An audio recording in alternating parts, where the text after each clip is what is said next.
Kurtina yan, iha. Wala. Yan na lang, yan.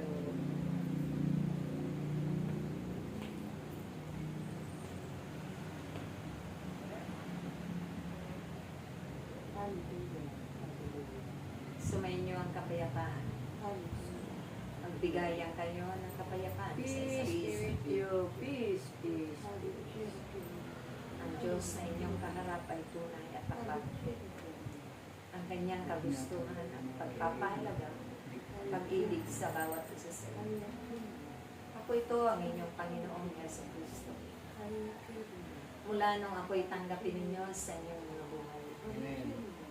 Tunay na naging magaan ang inyong mga araw-araw na kasama. Dahil naririyan niya nakasaad sa banal na aklat. Ang lahat ng lumalapit sa akin, nananampalataya ng papapatunay, ay pagkakalooban ko ng aking pamatok na magaan. Dalhin. At ito'y napakahalaga sa inyong mga buhay. Ito ang magbibigay biyaya at pag-asa sa bawat buhay na nawawalan ng kabuluhan sa sanlibutan. Ito ang maglilinis ng inyong buong katawan. At ito na naman ang magiging pagkain ng inyong mga kaluluwa at espiritu. Tulad ng pagpapakain ng inyong physical na katauhan. At sa takdang panahon, ang kayo'y mamatay ang inyong pang-physical na katauhan. Subalit ang inyong espiritu ay manunumbalik sa Diyos. Ito nawa ay inyong panaligan at panampalatayanan. Naganap ito sa aking buhay.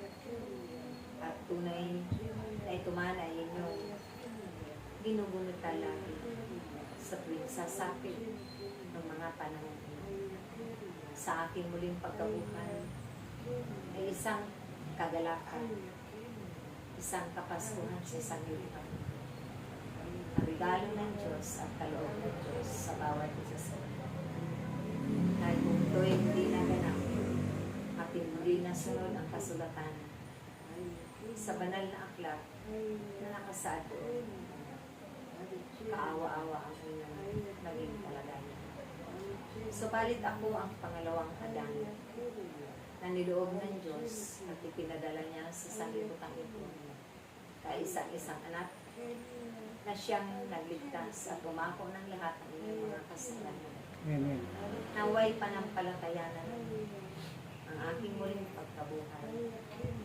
Dahil darating din ang araw, ang lahat ng sumusunod at nananampalataya sa akin ay muling mabubuhay. Maririnig ninyo ang aking tinig, ang aking pagtawag, at muli kayo babangon doon sa pinaroroonan niyo. Dahil kayo ay aking ipagsasama doon sa aking narating. Mga silid na aking inihanda para sa mga naririto sa sanlibutan, tunay at tapat na naglilingkod pagpapalala. Kaya't ito ang inyong hangarin sa inyong mga buhay aking dahil yan ang isang kayamanan na kailanman hindi maglalaho. Magpakailan. Ang aking pasasalamat sa inyo sa mga nagdaang araw, sa pagunitan nyo, sa aking mga hirap at sakit na pinagdaanan. Lubos-lubos ko naramdaman na kayo na ay tunay na nagkikita sa mga panahon at pinaglililayan ang aking mga salita. Salita ko na magbibigay buhay at pag-asa sa bawat alinyong narito.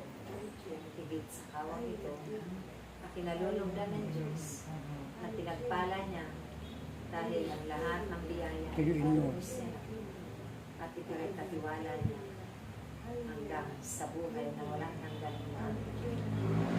Inibig ko kayo, minamahal ko kayo, nawa ganun din kayo aking mahalap.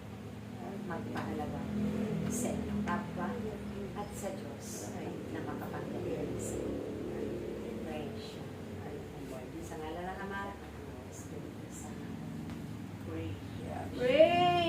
tao eh.